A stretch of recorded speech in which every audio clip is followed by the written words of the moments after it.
Wayne Miller, yes. Come aboard, Dave. 3-2. 3-2, approve, appoint Steve Sheldon to a 3-year term for the TCAM Board of Directors. I move that we appoint Steve Sheldon to a 3-year term on the TCAM Board of Directors. I'll second. Any more discussion?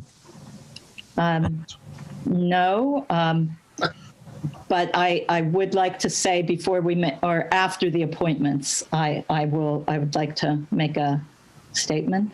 Okay. About the work session. All right. All those in favor? Veronica Cal, yes. Wayne Miller, yes. And go ahead for your. So welcome, Steve and Dave, to the TCAM Board of Directors. We'd like to find a time to hold a work session with you and any other members that I guess our next meeting won't be till the 19th, correct? Although we could make an appointment in a work session, could we not? Yes. Okay, so there are at least 2 others that are interested in being on the Board of Directors. And right now, I think the more the merrier. So I think it would be helpful to have a robust Board of Directors to get this organization rolling. So if there is a time in the next week, would you say, that we could meet, that might be helpful? So should you do this? Any time is fine with me. Steve can probably come up with a time and date convenient for him, and that'll work for me. Does that work for you, Wayne? I'll have to see what the days are. Okay. Yeah, just let me know. I can be available. So just say, if everybody, I mean, it's gonna be remote anyway. So yeah. So figure it out. All okay. right. All right, Jim, can you work with us in getting that set up? Yep. Okay. All right, I'm gonna skip. Was there someone else that wanted to speak? I think it might have just been background. Oh, okay. All right. So Rock, I guess I can skip 3-3 since we don't have any other people. Oh, I do have appointments. Do you want to do them now, or do you want to do them in the work session? No, I want to appoint TCAM in the work session, but I have an appointment for this, that for audit committee. So let me just finish the TCAM. Jim, you will send out an email to all of us to schedule a work session. Yep, I will. I'll work in inverse order from Wayne to Steve to Veronica, and then Dave said that he'll make it work. So I'll just go through that way and make certain that I get a couple dates and times from Wayne, confirm with Steve, then you, Veronica, and then let Dave know and set up the Zoom and send it out. And there are 2 other potential appointments to the Board of Directors. So I'll see if we get those volunteer forms in and they can be included in the work session as well. All right, I'll work on that. Okay, so we're all good, correct? Hey, hello, Ronnie, Yeah. Wayne. Can you hear me? I can't get back on video, so I just want to make sure you can hear me and I can hear you. Yep, we're all set, Joe. Thank you. All right, thank you. Okay, so we're all set with the work session. This next one is audit committee. We needed a 3rd person for audit committee. And I sent an email out, and Dave Chanel has volunteered to be part of that. I didn't think he needed another volunteer response form, but does he? I'm going to read his statement here. He said in looking at, from reading the required makeup of the audit committee, it seems you need a person with finance experience to complete the committee. While I do have an MBA along with my JD, I do not work in the finance world. That said, I am also the chair of the Client Security Board with an $8 million annual budget and just completed an audit of the CSB's financial records. This may qualify as having the needed financial background, but I will leave that up to the BOS. If it's agreed that I qualify, I would be happy to help out. Additionally, Veronica, he served as a member of the select board, so he's intimately familiar with our local budgeting process and the audit that results every year. So I think that's perfect. Yeah, fire up the motion. I move that we appoint Dave Chanel as the third person on the audit committee, beginning today, January 5th, through the end of the audit committee's work for this year. I'm assuming we reappoint this every year. Is that true? Yes, it's an annual. It's an annual appointment. So from now until the audit committee's work is completed. Okay, I'll second. All those in favor? Veronica Kell, yes. Wayne Miller, yes. So welcome, Dave. And then one other, I thought I had seen a capital planning volunteer form come through, but it wasn't included in our packet. I didn't see it. Don Hayes? It may be that Carolyn had it, and Carolyn was out. You'll notice that this is my attempt at putting the packet together. So to the extent that it's in the file, we'll get it on for the next meeting, unless you feel confident that it's I'm not sure if it was one that John Barrett put forward. It came in an email. That's how I saw it. And it was either for finance or capital. I'm not sure which. Let's just get it cleared up and we'll do it the next meeting. Next time. Yep. All right. Okay. That's it for my list of appointments here. Okay. So 3-4, consideration of appointment treasurer collector candidate Lynn Nystrom. Mr. Chairman, at 5:39 p.m. today, just as we were prepping to come into this meeting, I received the following. Dear Jim, I'm so grateful for consideration in the position of treasurer collector for the town of Townsend. It was an honor to have been selected to be moved forward. While this position is in line with my long-term vision of my future and where I would like to go, just today I was presented with an opportunity that more meets the current needs of me and my family. It was a very difficult decision to make. Thank you for your time and consideration and best wishes in the future. She had indicated that she was willing to attend the scheduled Zoom meeting with the selectmen to inform them of the decision and thank them for their time. She may have been on earlier in the meeting and not come back in. I hope our paths cross again in the future. Sincerely, Lynn. So I forwarded that off to the finance team, the individuals that were involved in the interview process. And I expect that the group will reconvene and look at the others that were interviewed. I know that, Ms. Nystrom's was the candidate that was considered to be the best of the lot. I know that it was a difficult decision with a couple of the members between she and another candidate. So I'll report back at the next meeting with where that group comes in on the issue. Okay. Okay, so that brings up the question of what do we do in the interim? We have an executive session planned under the AFSCME Supervisors Union, where so we can, part of our discussion was to be able to take that up. Okay. All right. Okay. Back to 5-1, the budget. So very simply, can I please send out a budget memo? Yeah. We were to come up with goals and et cetera for the year, correct? Do we need that anymore, or are we doing a budget memo without that? The goals had never been a part, at least in the time that I've been here. I can't speak to before that, of the budget memo. The budget memo had basically been the selectmen saying, under the signature of the town administrator, please submit your budgets, and based on what we expect for the finances for the upcoming year, we need you to, come in with a level funded budget or a level minus, or if you're required to make cuts in your budget, please provide that information so you as the subject matter expert are giving us guidance if and when we need to make cuts instead of us reaching blindly. Those are the types of things that would be at this point in time in the budget memo. Based on what we heard earlier, I think the level budget with potential cuts is prudent to ask for at this point. I'll go with that.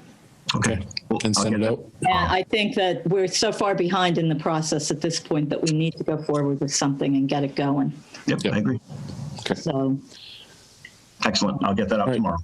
All right, 5.2, discuss DCR intended purchase of 2920 next steps for town. Correct. You guys all saw that email, right? Yep. And so I know that it's in tax title. And I guess, is it worth talking more to Christine Berry? If we take it for tax title, then we can sell it to DCR. But DCR, if I understand this right, and what you guys have is exactly what I know about this. But it seems to me this is the one, Wayne, where we had to agree to shorten the time and agree to let DCR buy it for part of the state forest. Apparently, he isn't listed as an owner on the Realty Trust, and besides that, the property is back taxes. And I think it's in process by the treasurer collector as far as tax title goes. Yep. The thing that'll jump up and stall that type of a process if we go that route is there's a year right of redemption. Correct. So if somebody appears, nice. What animal was that, Steve?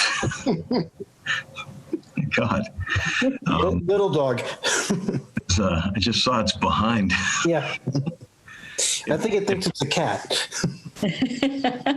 Oh, there's the cat. So there's a year right of redemption. So even if the town processes it all the way through land court, there's still a year between that time and when we actually take ownership, where somebody, because we don't currently know, based on what I've seen in the documents that you've had communication with DCR, we don't currently know who, was paying taxes or is, we have an owner of record, but we don't know if there's somebody else that's involved in some fashion. So the risk is somebody could come out on the 364th day and claim it. So I think if you want to pursue concurrently doing that through the tax title, but also continue the work to try to figure out if there is a live person somewhere that's involved and does have rights to be able to do the transfer and maybe even do a deed in lieu of tax title. Transfer to the town, you mean? Yeah, so if we could get that done and prepped in time for the annual town meeting warrant, we can present that to town meeting with the complete picture that, tax title, we're getting it deeded in lieu of tax title foreclosure for the purpose of transfer to DCR to increase the forest.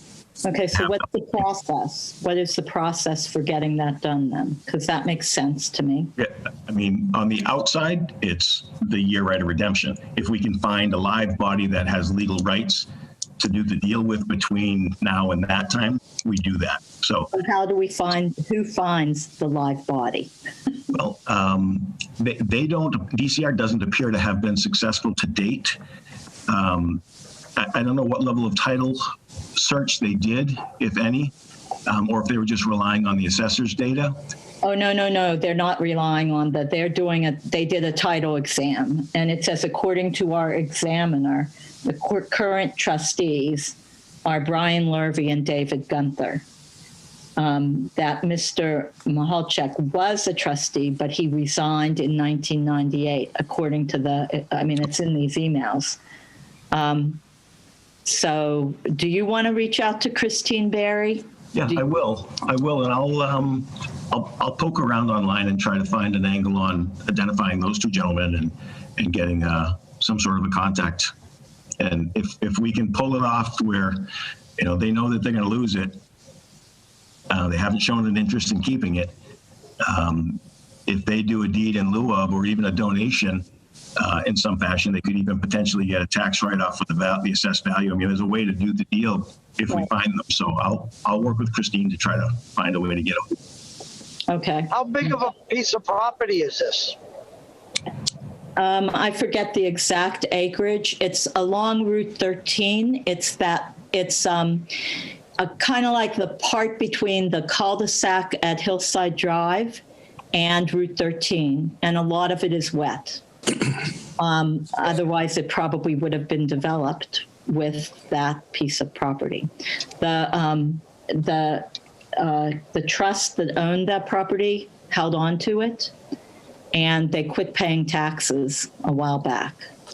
on it. Let's see what we can find out. And move So forward. DCR, it's listed on in the town tax records as Brian Mahalchuk. And apparently that's who DCR was working with, but he's apparently not an owner, Okay. according to title. So All I right. don't. Let's move on to 5.3 then. The Okay, lot so area- do we need the a lot- motion? Or do you motion? The lot area size is 821,000 square feet, So what is that? whatever that conversion, 20 acres, 20 less acres? than 17 maybe. Yeah, that sounds about right. So anyway, Thank you. and it's listed as undevelopable. Right. So anyway, I think direction, the record's clear that I've got the direction. I don't think a motion is necessary for that. I'll reach out to Ms. Berry tomorrow and start the hunt. okay, that sounds good. All right. 5.3. I will email her as well, Jim, and let her know that you're going to be the contact. All right. All right. 5.3 South Row Road property update. 1 second, This one is- note for myself.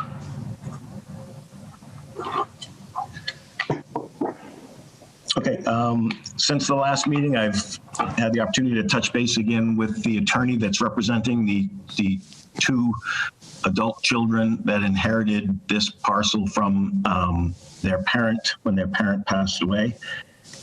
They're both in Colorado. They have no interest in the property. So the question that I posed to the council is pursuant to your comment, Veronica, that there needs to be some access in order to transfer the parcel.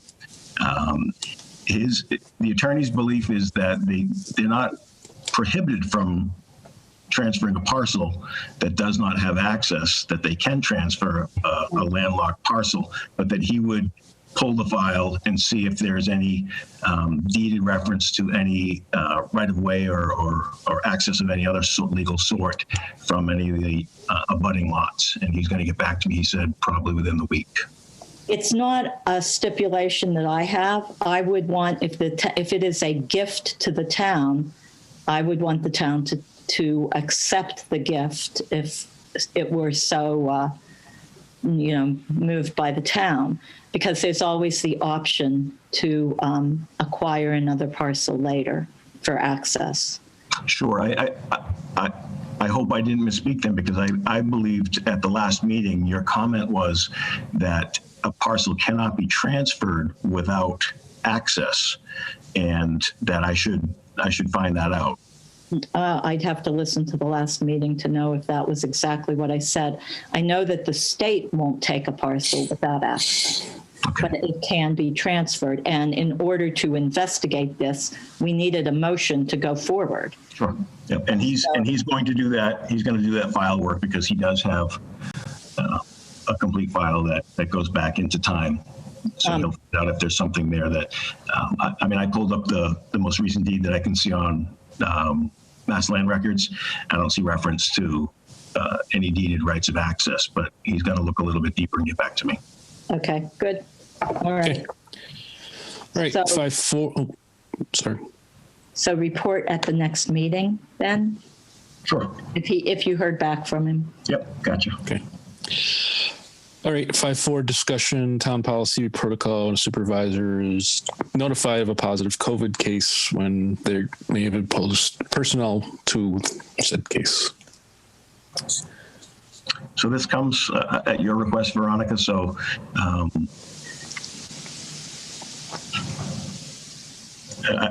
I can defer to you and let you jump in from the perspective of your concern, or I can offer what the protocol is that we follow, and in a particular instance, use it as an example for how things went. Yeah, I guess, everybody was, well, you sent me the text about Channel 5 sometime over the weekend. Yeah.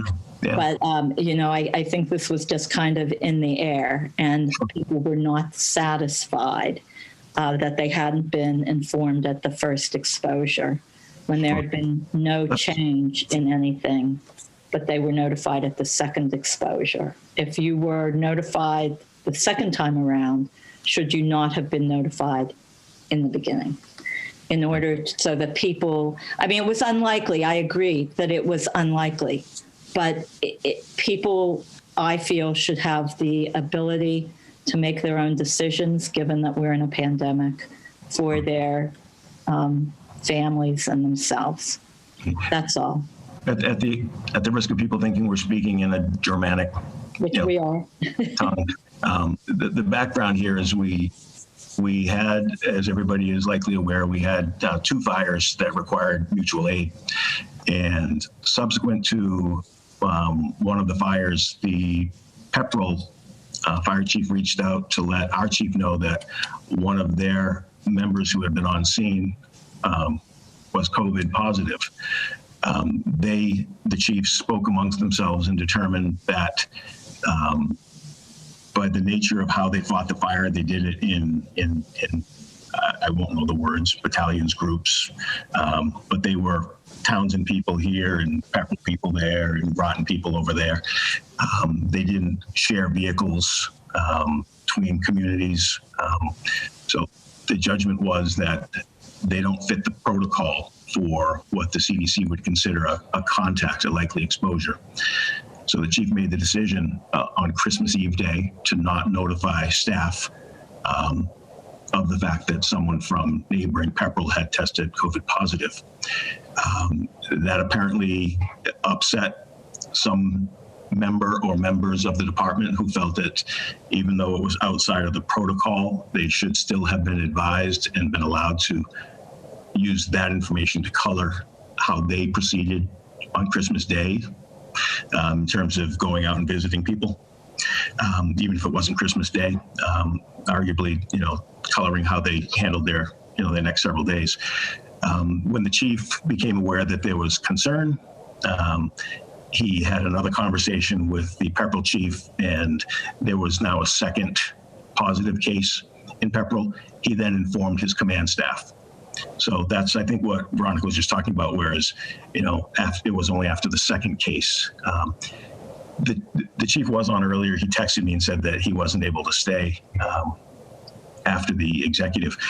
But his position, as he's articulated to me, was that there's still nothing, even after the second contact from Pepperell, that would indicate that any Townsend personnel were likely exposures, given everything we have from the CDC. And that his judgment remains that he wouldn't have informed, but he communicated with command staff, and he heard from not a unanimous position, but from enough people on the command staff that they'd like at least to have had the information, and he committed to them that going forward that he will provide that information.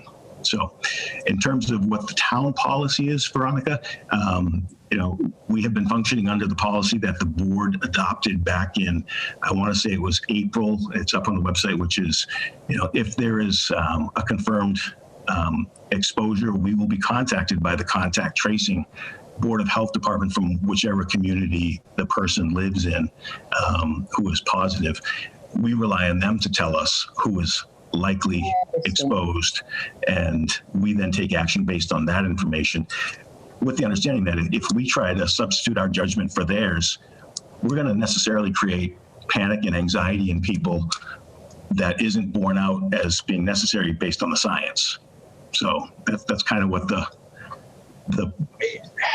standing position is going forward, unless and until the board decides they'd like to amend and say something more specific. I just think that it is a courtesy to the people that you work with, if you're informed of something like that, that you notify them. I guess the bigger objection in this, it was over Christmas and people were visiting family, and out of an abundance of caution, had they known, I think that some of them would have chosen to maybe take a different path, even though it would be an abundance of caution. It's true that the contact tracing probably wouldn't have happened. But I guess if it was true in the first report that you didn't have to notify your staff, Well, then why would you notify them in the second report? Yeah, And given that too, Groton Fire did notify their people. So, and they may have a different protocol than that which is being exercised here in Townsend.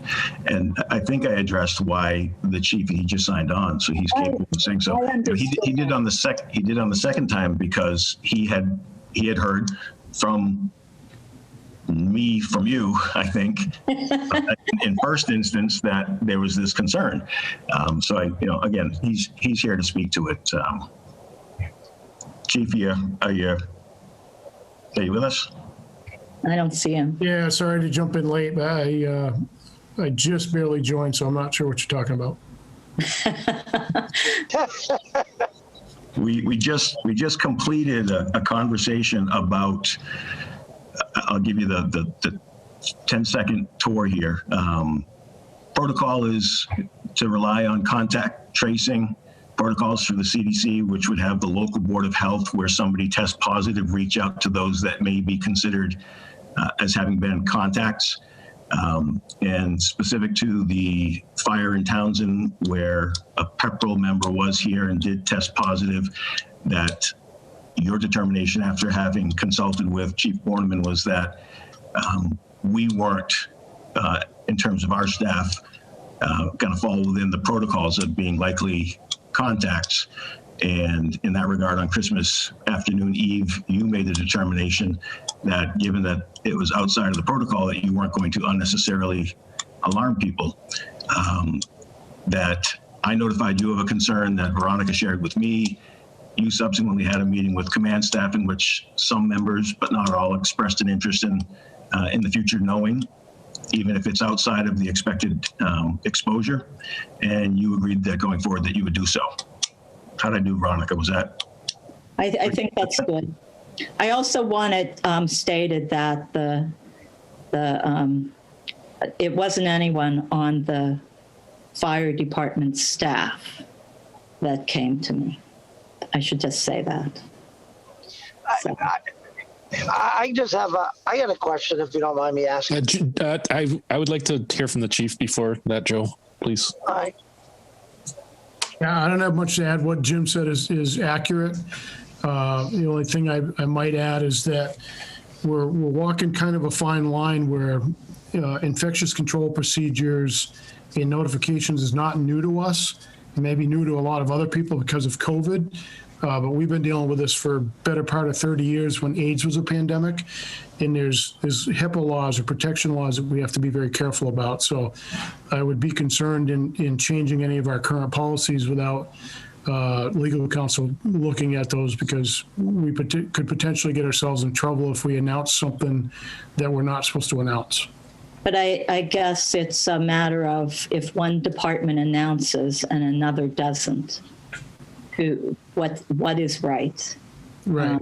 And I don't know what the other departments announced. If we did announce or when we did announce a couple days later, it was a very vague announcement that a PEPRL firefighter had tested. Actually, at that point, 3 PEPRL firefighters had tested positive without any specifics, which in my mind, in my judgment, would raise more questions and concerns because you don't know who it was. Now it's okay, which one of those? Because I was with one, but not the other 4 or 6 or 8 or whatever.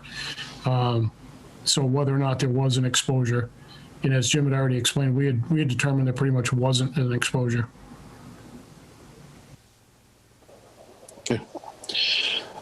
Joe, real quick, what was your question? No, he answered it. He said Okay. it. All right. Thank you. All right. Do you have anything else, Veronica? I think we've learned here and moving forward. Okay. Thanks, Chief. I hope your awards bank went well. Yeah, it did go well. I'll just comment, a little bit out of turn, but we did recognize 4 people tonight for life-saving awards, and a couple of retirees and 2 police officers that were also involved in 2 incidents where we saved lives.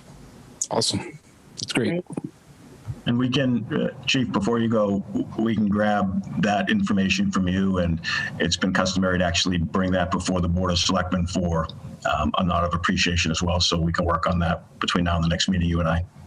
Sure. I'll forward you the email that we sent to everybody. Or actually, I'll send you the document that we didn't share that has everybody's names on it because we want it to be a surprise. But I'll show you now that it's not a surprise. I'll share that document with you. Okay. Thanks, Chief. Thanks, Chief. All right. 5.5, discuss review sign off of mock-up of new website homepage. That is me, and I'm supposed to try to share a screen. So I just wanted, Carolyn and I have been working with the Civic Plus designer, and he has asked us to sign off on the homepage design. And so Wayne, you can decide whether you want me to try to screen share this right now. Actually, if you can you send it to Jim and I can come in and look at it with him? I could do that. You can't play with it. It's just a flat. No, I know. I just want to see it. So in the interest of time, I'd like to look at it on my own. All right. So I won't screen share it so we can move on. But they are looking for a sign off from the town on that. And tomorrow, Carolyn and I will start working on the individual pages, just so people don't get too excited. It's really a rework of what we have, but it looks way better. Okay, I'll take a look at it tomorrow. Okay. Okay, 5.6, grant meeting announcement. This is just about this is an all boards, committees. That's Thursday, right? Anybody in town meeting on the 7th of January at 7 p.m. There's a Zoom link, and you can see it on the town calendar. Pick any of the postings that are there. Some boards have posted, some haven't. But there are 4 grants, and they're in the agenda. You can look at them there, that the town could potentially apply for. So we're going to be discussing them and collecting ideas. The planning board is the driving force. Yep, I saw that today. We were one presenting the PowerPoint. So anyway, come on Thursday at 7 p.m. to see what we have available for the town and what we might, bring your ideas, what we can do going forward. Okay. And the expectation, Veronica, is at the end of the meeting, there are going to be subgroups that are going to march off with a grant in particular with a tight deadline, right? Yes, there are tight deadlines on this. And we are hoping to set up 4 different Zoom meetings, virtual meetings for early next week, so that people can choose the one they want to go to contribute to that individual grant, or they could go to all of them or 2 of them or whatever. So that's the plan. Okay. All right, 5.7, discuss open space plan. Correct. All right. One of the grants that we're going to be talking about is the Mass Trails Grant. And this typically, to apply for that grant, one of the things that they rank you on is whether or not your town has a current open space and recreation plan. And ours expired in March of 2020. And so I went looking for this because I knew that Mass Trails was one of the ones we were going to talk about. And ours expired, and it's listed as expired, which means that we, the town, won't have the benefit of those extra points that we might get for having a current plan for Mass Trails. So anyway, I wrote up a document, and I might put this in Beth's files, those open files that she's promoted, so that people can look. We need a committee to do that. Mm-hmm. So I was wondering if we could get a posting for an open space and recreation plan committee. If you look, it's usually, in our town, it's usually been the land use coordinator, and that position isn't funded right now. So who does the land use coordinator report to? The Board of Selectmen. Therefore, I decided that we should go forward and get something rolling. So I guess I would want a motion to post for an open space and recreation plan committee. How many seats would you contemplate? That document says probably in the 5 or so, 5, 7. They make suggestions for the makeup of the committee. And the plan can either be done by volunteers or it can be done by a consultant. We have a pretty good open space and recreation plan, I think. The one that expired in March, it just needs updated. We didn't have a rail trail then. We're actually getting a rail trail now. And different properties have probably changed hands or have different, we should look at that. So, but I don't think it's like you're starting from scratch. And on the trails grant, Veronica, I've heard some discussion about grace being given on grant applications that might otherwise not get points because of something having expired because of COVID. So maybe even some outreach to the folks to see if there's any grace that can be given for the fact that the thing expired in March and we've been. I can make a phone call. Yeah. And it's worth the try. Before Thursday and see where we stand. Mass Trails is one of the grants of the 4 grants we're going to be talking about. Right. It's worth it still to talk about it. Sure. And with the eyeball, if we don't apply this year, it's a February 1st deadline to apply next year to be ready to roll. So anyway, but I would like to move that we post for an open space recreation plan. And Jim, I'll work with you on the posting for that. So that's all I have to say about that. Okay. Was that a motion? A motion to post? I motion Sounds like it. post. So, Yeah. I'll second. All those in favor? Veronica Kell, yes. Wayne Miller, yes. 5-8 Board of Selectmen announcement updates reports. I have none. I guess the only thing I have to say is there's no talk of the town through the senior center in January. We're going to push that out to February because there isn't that much new to talk about. And in February, there will be. So, yeah. Okay. All right. 5-9 reports from liaisons. I have none. I guess for me, I had 2 things on this. One was the TCAM work session, which we've already talked about, to get that scheduled. And the other is I would like to have a work session between the Worthy Fund Group, the Townsend Housing Authority, or the Housing Trust, and the Worthy Fund Group. Did I say that already? Because with COVID, I think we need to talk about process and procedure as far as when calls come in, where do we funnel things, and to have a consistent face for the town on all requests. So I think we need to talk about that. So I would like to schedule a work session for that. Okay. So how do we go about doing that? Is that something you do, Jim? Well, the other work sessions to date are things that you and Wayne have communicated as you're allowed to on scheduling amongst yourselves. Find out what works best for you, and then I'll make myself available, and I'll make certain that the others can attend. So if you guys get a couple dates that work for you, let me know, and then I'll work the other groups. And we can, okay, that sounds good. Okay. All right, 5-10, review and approve minutes from November 2nd and December 22nd. Can I get a motion? I move that we approve the minutes of the November 2nd meeting with one change. And that's in 5.2.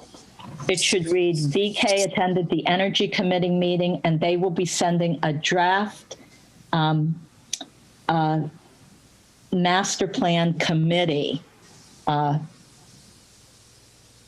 don't know what you call it. Master plan committee makeup for discussion, not a draft master plan. It's for who makes up the committee to do the energy master plan. Okay. Energy master plan committee makeup for discussion. And I'll second as amended. Okay. All those in favor? Veronica Kell, yes. Wayne Miller, yes. And that's review, approve as amended, and release, because those are open session. Yep. And the December 22nd executive session, can I get a motion there? I move that we approve the executive session minutes with a change under the quote, because I don't think that's your quote, not my quotes, your quote. And if there's going to be discussion of amending the minutes, that would need to be itself done in an executive session. Okay, then I Table that for now. retract my motion, Okay. and we'll All right. get this one the next time. It's not a big deal by any means. Gotcha. That's fine. 511, can I get a motion to review and sign bills payable warrants? I move that we review and sign bills payable warrant as well as the election warrant out of session. I'll second that. All those in favor? Veronica Kell, yes. And Wayne Miller, yes. So we have 2 additional executive sessions that we're going to go but to. before we go to that, can we schedule the meeting dates for the remainder of January and February? It helps me to know when our next meeting dates are. So the night, on deadline. as scheduled, 119. Still good. 119, okay. Do we have a bargaining session on January 14th that needs to be posted, 10 a.m.? We do, and I believe it's already been posted out of an abundance of caution earlier, but I'll check. Okay, I didn't see it on the town calendar. It might be I'm looking dead in your eyeballs right now. I will check first thing tomorrow morning and make certain that Thank it's you. posted. All right, and February 2nd. 2nd and 16th. I'll just keep them. Okay, first and Hopefully. third. Okay, Yeah. I see no reason to change them at this point. So, all right. okay. All right. Can I get a motion for the executive sessions, please? Jim, could I just ask a quick question, Jim? We just didn't hear whether or not the COVID testing agreement had been addressed in this meeting. Actually, thanks for bringing that up. It hadn't because we received it from Chief Boynton tail end of the short week last week. Just got it back from council, reviewed with some comments late this afternoon, and it wasn't time sufficient for the board members to review it to their satisfaction, so we do need to put it off until the next meeting. Roger that. I didn't mean to disrupt the flow. Sorry about that. Thank you. No problem. I should have said that. Thank you. No problem, Chief. All right. Let's get this over with. All right, so I move, okay, there are 2 executive sessions here. Am I moving both of them at the same time? You can do them separately, whatever your pleasure, as long as they're both of record. Doesn't matter. So I will make a motion for the first one, make a motion for the second one. Sure. And I am assuming we are not returning to open session. Is that correct? Yes. Yep, that's correct. We are not returning We're to not. open session. Correct. We are not. All right, I move that we go into executive session pursuant to General Law, Chapter 30A, Section 21A2, to conduct strategy sessions in preparation for negotiations with non-union personnel, or to conduct collective bargaining sessions or contract negotiations with non-union personnel, town administrator, and I'm leaving off the treasurer collector, correct? Right. Well, actually, if you don't mind, keep it there because it would be helpful to know the board's thoughts on that draft document, if you've got any. Oh, I do. I'm sure, so it'd be a good use to at least have Wayne be able to say, why don't you guys go wrestle the language and we'll deal with it when it becomes a matter of necessity, but probably just keep it just so we can start that discussion. Okay. I'll second. All those in favor? So we're doing town administrator and treasurer collector? As written, yes. Yeah, I think just briefly, if Yes. anything else. Veronica Kell, yes. Wayne Miller, yes. In the second. All right. Second executive session. Following that executive session, I move that we enter executive session pursuant to General Law, Chapter 30A, Section 21A3, to discuss strategy with respect to collective bargaining or litigation if an open meeting may have a detrimental effect on the bargaining or litigating position of the public body, and the chair so declares regarding AFSCME supervisors. I do declare and I second. All those in favor? Veronica Kell, yes. Wayne Miller, yes. All right. And we Thanks, will everybody. We will not be returning to open session. Correct. Thank All right, you. Good Hartley. night. Thank you, Hartley.